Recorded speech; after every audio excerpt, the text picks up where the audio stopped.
Imagine for a moment that all the while you thought you were navigating life, bending it to your choices, marking a timeline with experiences and moments you call your own what if. Instead, life itself was flowing through you, tasting existence, through your eyes, your breath, your struggles, and your triumphs. What if you are not so much the experiencer of life, but the vessel through which life experiences itself? It is a shift so subtle and yet so profound that it can unravel everything you once believed about your identity, your purpose, and your place in the vast theater of existence. When we walk outside and feel the cool air on our skin, we think, I am experiencing the wind. When we laugh with a friend, we think, I am experiencing joy. When we endure hardship, we whisper, I am experiencing pain. Yet beneath these decorations lies an illusion that you are the central figure orchestrating the play. The truth, perhaps stranger and more expansive, is that life is tasting itself through you, just as it does through the river, the stars, the soil, and the smallest insect crawling unnoticed in the grass. You are not separate from life. You are its passageway, its mirror, its instrument. Think of yourself as a window. Light pours through, and you imagine you are the source of illumination. But in truth, you are the frame, the glass, the vantage point through which life's radiance passes. The light does not belong to the window, but without the window, the light cannot be seen in that particular way. You, in your uniqueness, allow life to glimpse itself from a perspective it could never have without you. In this way, you are not the one gathering experiences. You are the aperture through which experience itself unfolds. This idea, while poetic, is not merely philosophical abstraction. It carries with it a reorientation of how we approach existence itself.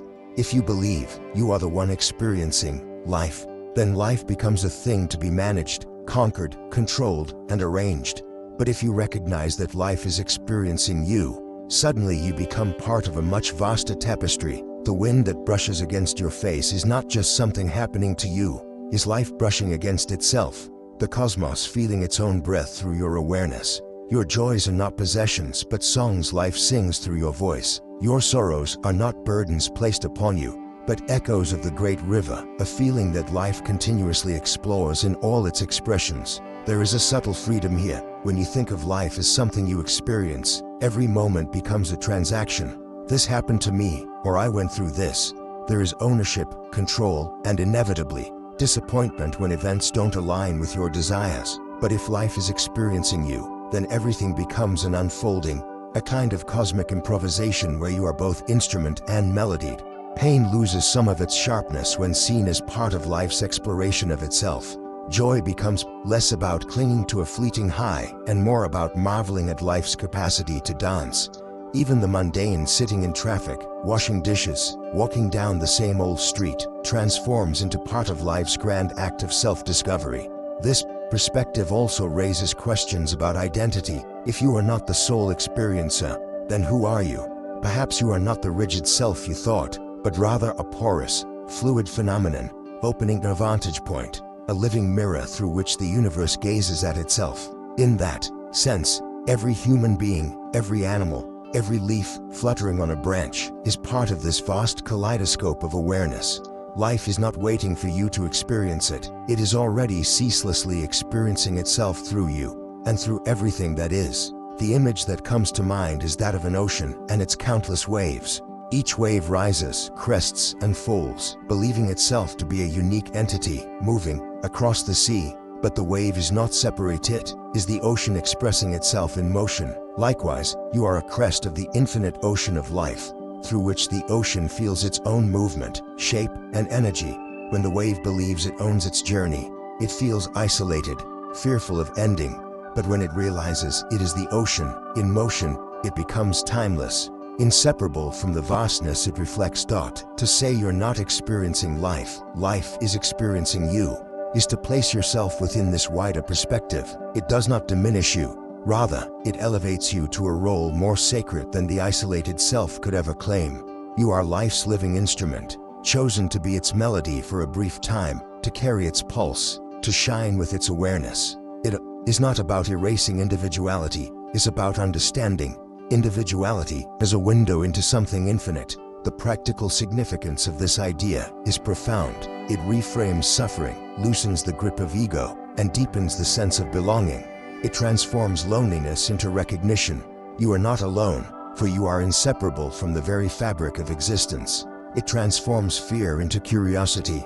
If life is experiencing you, then each challenge is not a punishment, but an exploration, a new chapter of discovery. It transforms longing into intimacy. Every desire is life, pulling itself toward itself, a constant embrace. So as we begin this journey of exploration, let us open ourselves to the possibility that the boundaries we cling to between self and world experiencer and experienced are thinner than we believe. Let us imagine that life, in all its vast mystery, is not something outside to be consumed, but something flowing through us in every moment, savoring itself, learning itself, touching itself. And in that realization, perhaps, we will come to see our place not as separate seekers wandering a strange land, but as the land itself, dreaming, breathing, becoming. To step deeper into the phrase "you're not experiencing life, life is experiencing you," we must first stretch the boundaries of how we think about selfhood, perception, and the relationship between inner consciousness and outer existence. This idea is not a mere play of words. It is an invitation to dissolve the illusion that we stand apart from the world and instead recognize ourselves as portals through which the universe gazes, listens, and feels. It is both humbling and liberating because it shifts the stage from one where we struggle to capture life as a possession to one where we allow ourselves to be the unfolding canvas upon which life paints its mysteries. The first theme that emerges is the dissolution of separation. From early childhood we are trained to say me and mine, to draw boundaries between self and other, to think of life as something happening outside of us that we must bring inward, like travelers gathering souvenirs. This creates an illusion of a divide, the experiencer on one side, life on the other. But if we turn the lens around, if we see that life is not something we carry but something that carries us, then the line begins to blur. The moment of joy does not belong to you in isolation, it belongs to life, and you are its chosen vessel for that expression. The moment of grief is not merely a private burden, it is life's exploration of its own depth through the fragile, trembling container of your heart. The second theme is surrender. When we cling to the idea that we are the expatriators, we become rigid, protective, endlessly anxious about controlling outcomes. We fear what will happen tomorrow because we assume it is ours to manage. But if life is experiencing us, then we are more like dancers moving with a rhythm larger than ourselves. The music is not ours to dictate, it is ours to embody. In this light, surrender does not mean resignation, but alignment. It means yielding to the recognition that life's current is wiser and more ancient than any single thought we might cling to. The river does not ask the pebble for permission to flow, yet the pebble is shaped, smoothed, and carried by its embrace. The third theme, hidden within this idea, is intimacy. When we believe we are separate experiences, life feels distant, something out there to be chased, consumed, or lost. But when we realize that life itself is experiencing us, every breath becomes an act of union. The breeze against the skin is not external, it is life touching itself through the sensitivity of your body. The taste of food is not you consuming matter, but life savoring its own forms through the wonder of your tongue. Even your thoughts, however private they may seem, are currents of life moving through the riverbed of your mind. There is no distance, there is only intimacy so complete it hides itself in plain sight. Another theme arises in the form of responsibility. If life is experiencing you, then how you live becomes the quality of life's own expression. Your anger, your kindness, your curiosity, your despair, they are not just your experiences, they are the tones of life itself sounding through your being. This realization carries both humility and urgency. You are a sacred instrument. You cannot stop life from flowing through you, but you can tune yourself to what kind of experience life has through your presence. You can allow life to experience bitterness and fear through you, or you can allow it to experience compassion, courage, and awe. Every choice you make is not just shaping your life, it is shaping life itself. In the small but profound way your existence allows. We also encountered the theme of impermanence. If life is experiencing you, then you are not a fixed object but a passing event. A chapter in an eternal book whose pages are written and rewritten without end. You are like a flame that life kindles for a time, to illuminate a corner of its vastness, before it flickers out and returns to the whole. This impermanence, rather than diminishing meaning, deepens it. It reminds us that each moment is an unrepeatable glimpse of life's self-discovery, never to return in exactly the same way. The laughter you shared yesterday, the sorrow you held silently, the kiss that lingered, like a gentle sparkle of these are life experiencing itself through you, in a form so delicate and fleeting that it becomes sacred. A final core theme is perspective. We are accustomed to viewing ourselves as isolated centers of awareness, as though the world is a stage upon which events are performed for our benefit. Yet, if life is experiencing us, then our perspective is not the center, but one of countless lenses through which life gazes upon itself. The stars are also windows. The trees are also windows. The eyes of every creature are also windows. You are not the sole witness, but one among infinite witnesses, through whom the universe contemplates its own existence. This realization is both humbling and enlarging. It shrinks the ego, yet expands the sense of belonging to a cosmic chorus of perception. Taken together, these themes: dissolution of separation, surrender, intimacy, responsibility, impermanence, and perspective form a kind of constellation. They are not rules or doctrines, but living currents that ripple outward from the central truth that you are not the one experiencing life. They remind us that we are not owners but stewards, not controllers but collaborators, not bystanders but embodiments of life's unending journey. To embrace these themes is to let go of the old story, that life is something you must chase or capture, and to enter the wider story where you are recognized as part of life's unfolding creativity. You are not standing at the edge of existence, peering in. You are existence, peering at itself through the miracle of your eyes. If ideas and themes shape the mind, stories reach deeper, bypassing logic and embedding truth in the marrow of our being.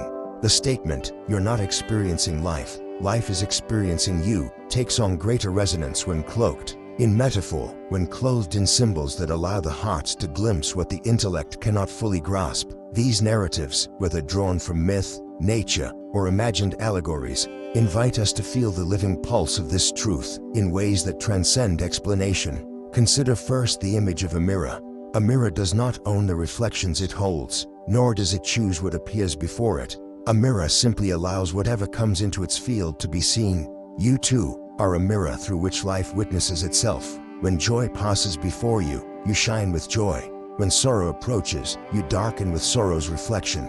Yet just as the mirror is not diminished or exalted by the image it reflects, so to you remain a vessel, sacred not because of what appears within you, but because you provide the possibility of appearance at all. Life is not something you look upon. It is something looking at itself through you, as though each of us were fragments of a shattered divine mirror, scattered across time and space, each reflecting a unique angle of the infinite whole. Another symbol lies in the forest.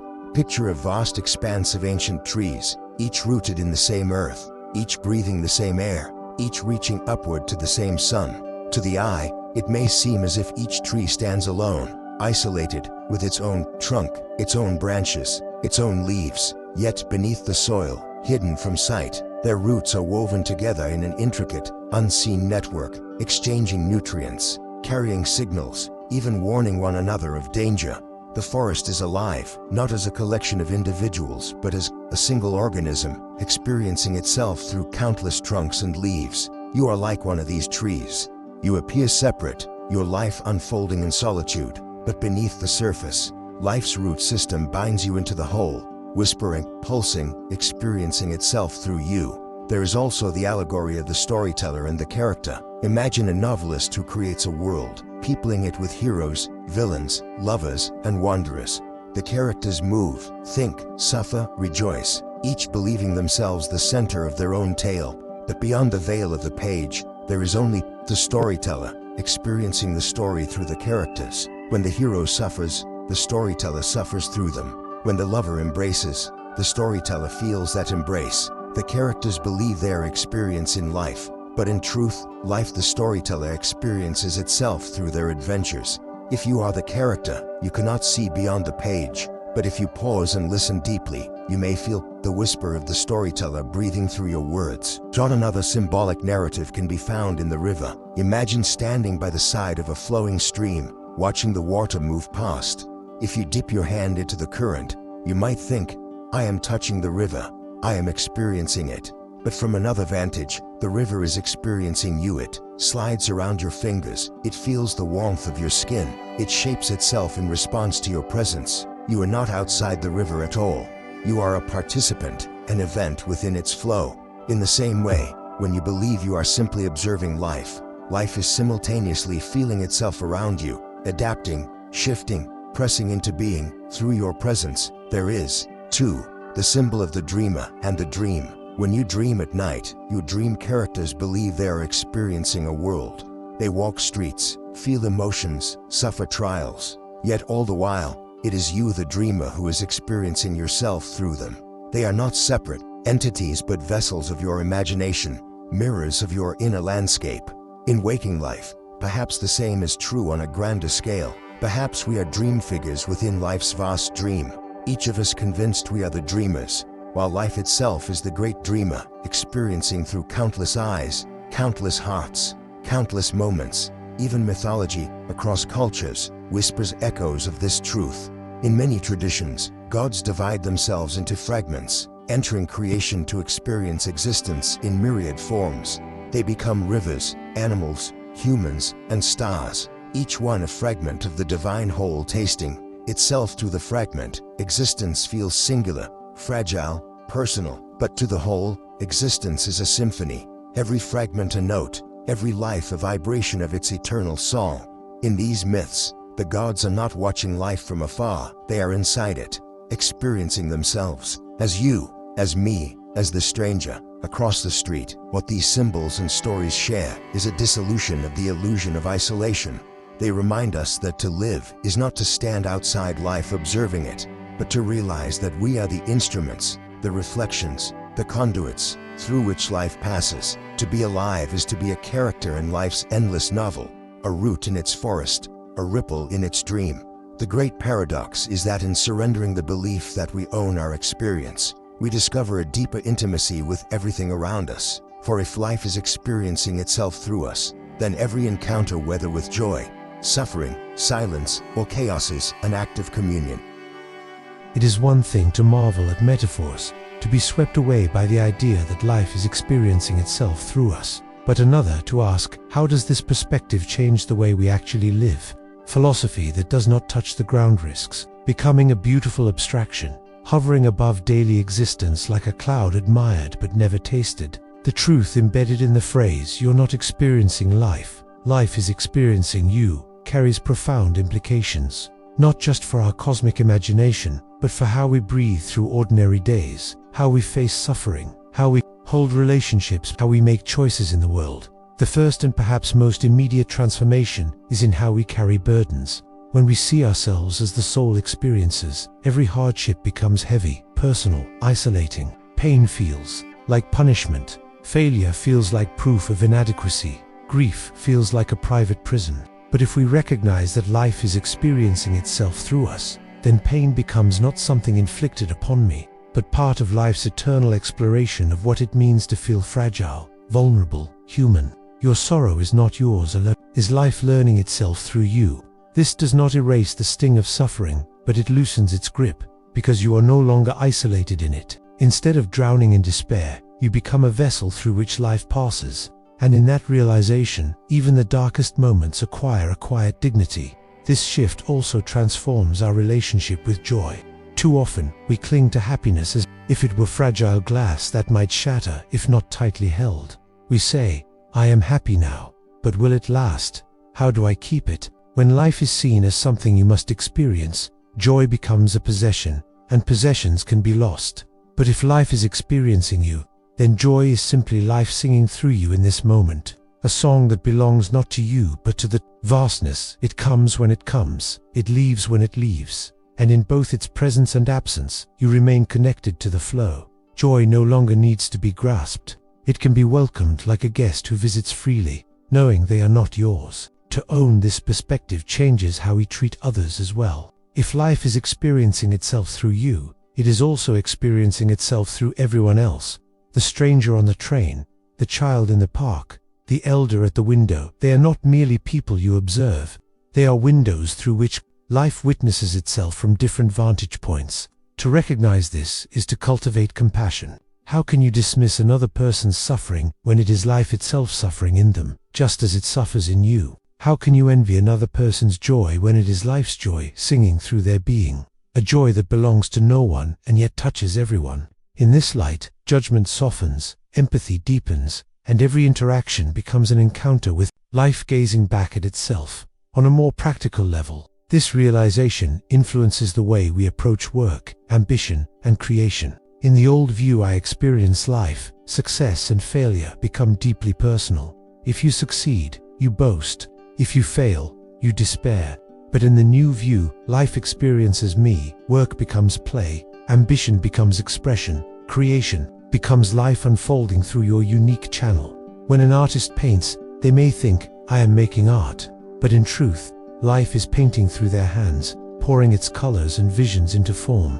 The pressure to achieve softens, replaced by a sense of participation in something larger. Success ceases to be about ownership and becomes about resonance. Did life, through me, create something beautiful, something meaningful, something true? Even the mundane routines of daily life shimmer differently under this lens. Washing dishes is not just a chore, it is life touching warm water, feeling the glide of soap across skin, hearing the clink of porcelain. Standing in traffic is not only frustration, is life experiencing stillness amidst chaos. Patience struggling to be born through you.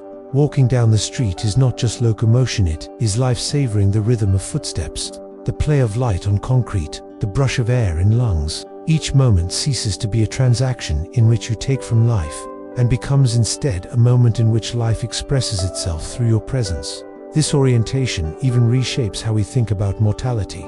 Death, so feared when life is seen as mine to experience, softens when life is recognized as the true experiencer.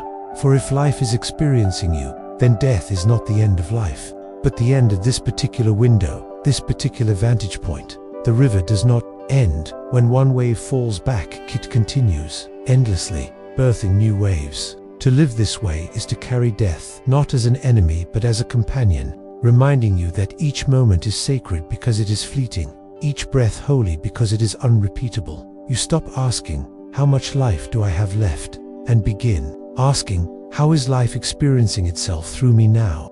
Practical integration also extends to our inner world, to the thoughts and emotions we label as mine. Anxiety, anger, delight, hope. All these inner movements can be reseen as currents of life flowing through your awareness. Instead of clinging or resisting, you become a witness to life's shifting colors, allowing them to pass as clouds across the sky of your being. This does not mean passivity. It means you stop confusing yourself with the weather. The storm is real, but the sky remains. You are not the anxiety itself. You are the space through which life experiences anxiety. This spaciousness brings freedom to let life move without losing yourself in every passing wave. In relationships, this understanding invites greater humility. Instead of trying to possess others, you begin to see them as sacred vessels of life's experience, just as you are. Love becomes not an act of ownership, but of recognition. I see life experiencing itself through you, and I honor the miracle of that expression. Conflict softens, for you realize the other person's struggle is not a personal affront, but life wrestling with itself through different forms. Connection deepens, because every glance, every touch, every shared silence becomes a meeting of life with life, an echo of its eternal longing to know itself. Ultimately, this philosophy calls us to live more consciously, more gently, more awake. If life is experiencing us, then every moment matters, not because we are tallying experiences for ourselves, but because life, infinite and mysterious, is tasting itself through us for this brief and unrepeatable time. To waste moments in distraction, bitterness, or numbness is to deprive life of the richness it seeks through us. To live fully, to open, to love, to create, to endure with grace, this is not self-improvement. It is participation in the great unfolding of existence itself. If there is a thread that has woven through this journey, it is the quiet but powerful reversal of perspective that life is not something you are experiencing, but something experiencing itself through you. To hold this awareness is to step out of the cramped room of ego and into the cathedral of existence. It is to shift from clutching life as a possession to opening yourself as an instrument, a vessel a flame through which life dances for a moment before returning to the ocean of the infinite. This realization is not meant to strip you of individuality, nor to erase the uniqueness of your story. On the contrary, it highlights the profound necessity of your particular presence. Without your eyes, life could not see itself in precisely the way it does now. Without your laughter, life could not sing with the same timbre. Without your wounds, life could not know the texture of healing as it unfolds in your being. You are not diminished by the truth that you are life's expression. You are sanctified by it. You are indispensable to the whole, a note in the eternal symphony that no other can replace. The call, then, is not to withdraw into abstraction, but to live with awakened intimacy. When you breathe, know that it is life inhaling itself through your lungs. When you speak, remember, it is life shaping sound through your voice. When you love, understand, it is life embracing itself through your heart. This awareness transforms the smallest act into something luminous. Pouring a cup of water becomes life quenching its own thirst. Holding a hand becomes life reassuring itself. Closing your eyes in sleep becomes life resting in its own embrace. But this truth also carries responsibility. If life is experiencing itself through you, then how you live matters not just for you, but for life itself. Each thought, each gesture, each decision becomes part of the quality of life's own unfolding. When you choose kindness, it is life tasting kindness through you. When you choose cruelty, it is life tasting bitterness. When you create beauty, life marvels at its own creation. When you despair, life leans into its own shadows. Your choices are not isolated. They ripple outward into the great body of being, shaping the texture of life's self-experience. And yet, this responsibility is not a burden but a liberation. You do not need to make life happen, for life is already happening through you. Your role is to participate consciously, to align with the currents rather than fight them, to allow yourself to be a clear channel rather than a clogged vessel. This is the essence of transformation, not to become someone else, but to recognize more fully who and what you already are.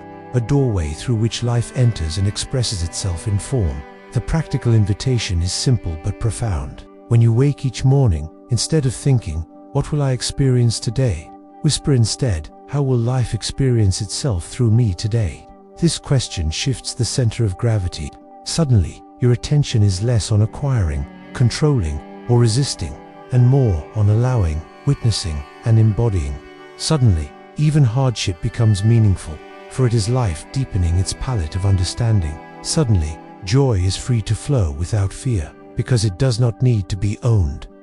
And in the end, when the time comes for this particular vessel to dissolve, you may no longer fear it as loss. For if life is the true experiencer, then death is not the end of experience, but the closing of one window and the opening of countless others. The wave falls, but the ocean remains.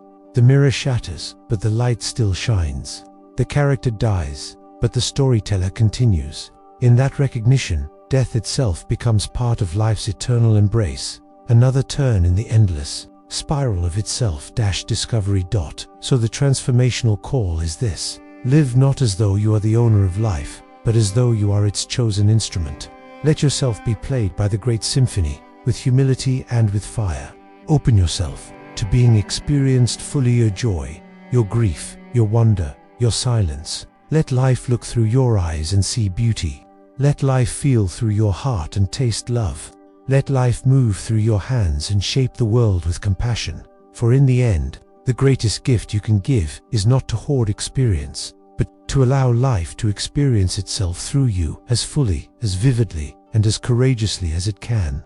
That is your role in this cosmic dance, not to cling, but to open, not to grasp, but to embody, not to be apart from life, but to realize you are life itself, looking, feeling, becoming. This is your invitation, your calling, your transformation, to live wide open, to let life experience itself through you in the fullest measure possible, until the day it folds you back into its infinite embrace, and continues, endlessly, through every other eye, every other breath, every other flame.